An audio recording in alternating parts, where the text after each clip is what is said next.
Hey, welcome back, everyone. My name is Jas, and I'm the instructor here at Vardeez.com. And I have a candidate today who has recently cleared his FRM Part 2. And in this particular conversation, we're going to be talking about his work profile, what his job is about. He's working as a quant or a risk modeler at the moment. So it's going to be very interesting and very insightful, so all the aspiring FRMs can get to know what a typical risk modeling or risk profile is, what they actually do. So let's begin. So Keshav, thank you so much for joining in this particular session. You really took your time out in different time Thank zones. You're based out you. in Ireland, right? In Netherlands, sir.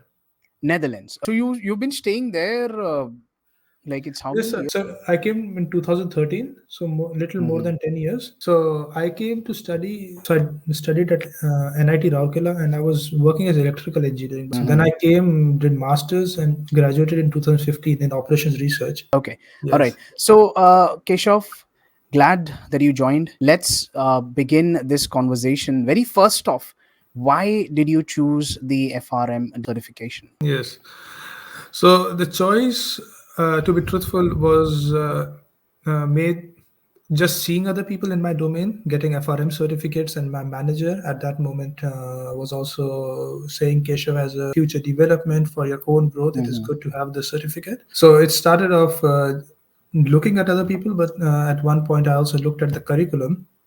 And my Hmm. basis, my education here in the Netherlands, I did. So I have an engineering background. So that Okay. meant that I entered credit risk modeling because I could program very well, and I had done one course in statistics and credit risk modeling. So the employer at that moment found that interesting or enough to hire a junior, and then I just grew in the field. But I always felt that I lacked the foundation because I don't have a background in quantitative finance or econometrics, what you have. So on my own time, and at this stage of my career, I could not go back to university. So at this stage of my life, I wanted to have, of course, the designation is very powerful, but I also wanted to develop myself.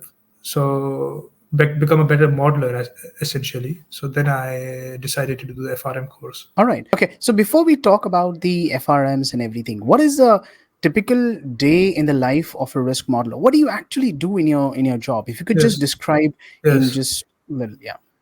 Yeah. So we are on the second line of defense. So the first line is, of course, the front office, but on the second line of defense where we sit, there are various kind of risk modelers. I am at credit risk modeling in the banks. This is a very Mhm. big risk. My bank is mostly focused on mortgages. Okay. So and you are as a credit risk modeler, you model all the basic credit risk products, mortgages, consumer loans, credit cards. But my focus is the mortgage portfolio. And what the day is typically, what we at this moment, my bank is trying to focus is on the advanced internal ratings based approach. So you can Okay. imagine like how S&P gives the triple A, B minus, and that kind of rating we want to assign eventually to our clients. And Mm. in the coursework also they had mentioned that when you use your own internal rating based approach, you can estimate your risks better. So that means you have to hold less capital compared to what the regulator would give. So Right. that's efficient for the bank. Okay. So Fair enough.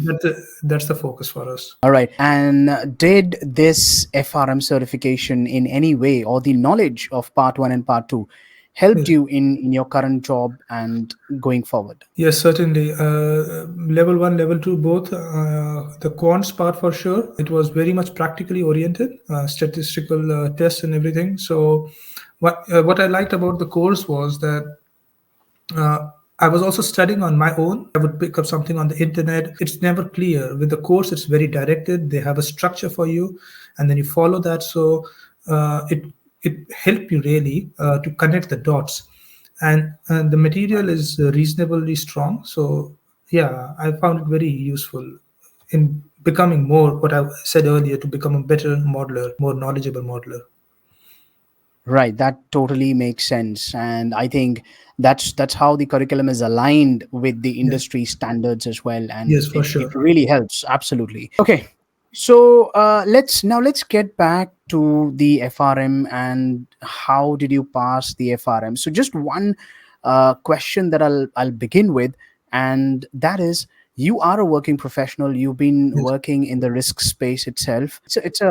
It's a time consuming, hectic job. How did you Yes. manage your time as well as studies? So how did you manage that? Yes. So to be truthful, I did not do it very well. My balance of time, and indeed, I have a kid who is now 2. It's a very difficult phase, and we don't have any support here. I'm not living in my home country, so it was very difficult. Of course, I think if you are married and have a kid, to have your spouse support is very important. I got that, because all the time when you're studying so hard, it's so extensive, you don't have headspace for other things, for other recreational activities. So she understood that. I think that is very important, to have a understanding spouse who understands your mission. But what I did was essentially, so I'm also lucky as a risk modeler. I don't have to be in the office every day, because I get some deliverables. I have to program it, statistically program it, and then create an output and documentation. So I start my work at usual 9 o'clock, and then I end it at the normal time, 5 6. What I do, but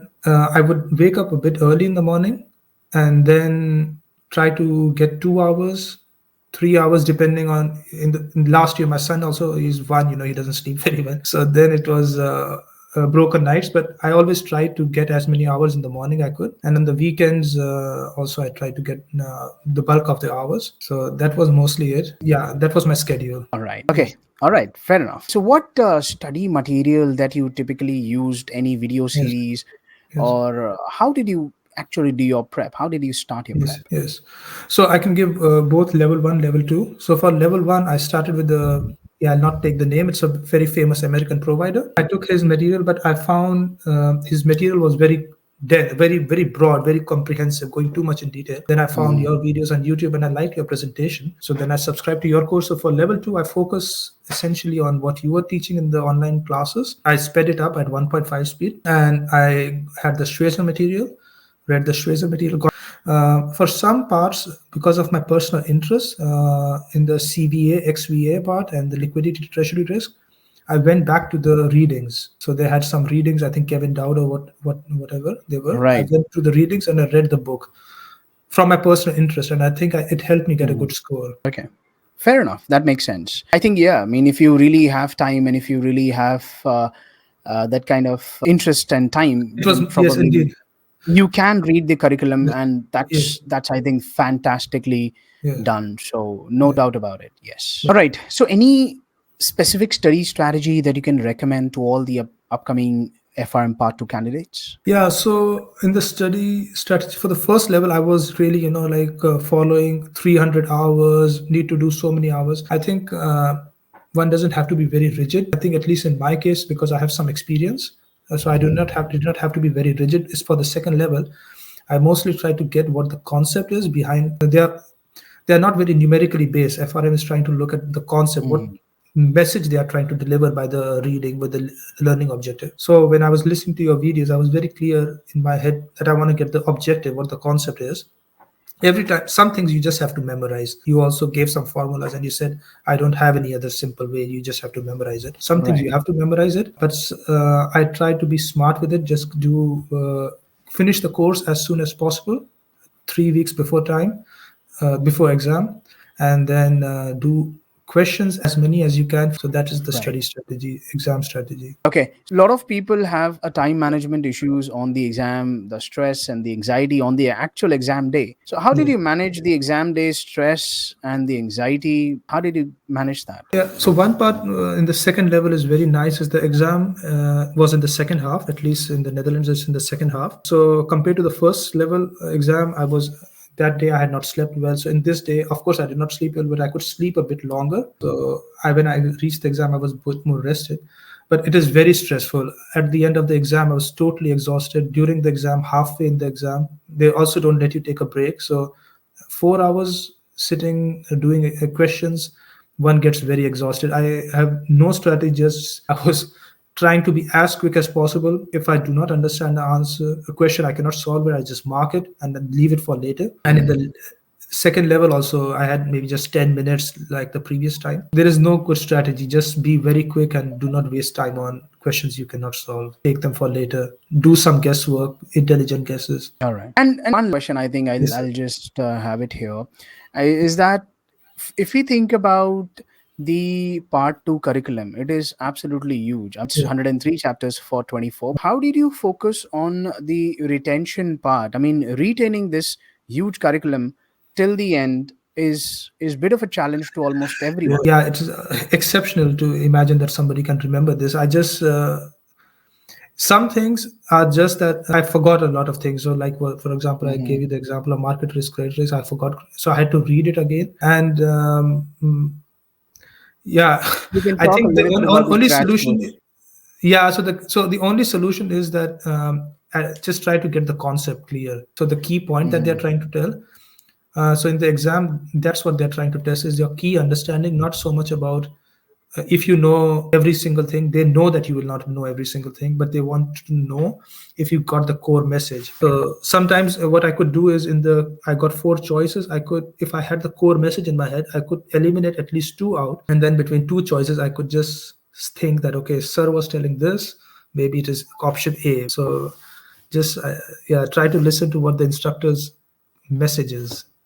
So what I also think for the last moment is that because the course is so wide, one cannot expect to remember everything. If there is a crash course for the students to just focus, and then you just Mhm. get a very succinct message of the clear concepts, then that would really help a candidate passing the exam to just Absolutely. revise. Yeah. Absolutely, yes, and I truly agree to it. Crash course is a very fantastic way to actually have a summarized in Yes. a very crisp manner the entire thing. You can just watch it in just 40-50 hours, Yes. and you have the PDF as well for the crash course. I Yeah. think that really helps to Yes. gather all the material Yes. that we have. Yeah.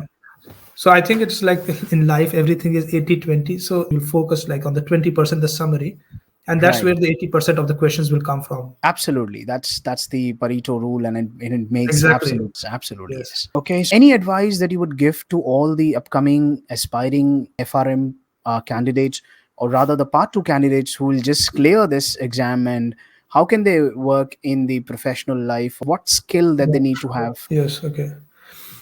So if somebody wants to start working in the risk modeling domain, I would advise them to be very good with their programming skill at this moment.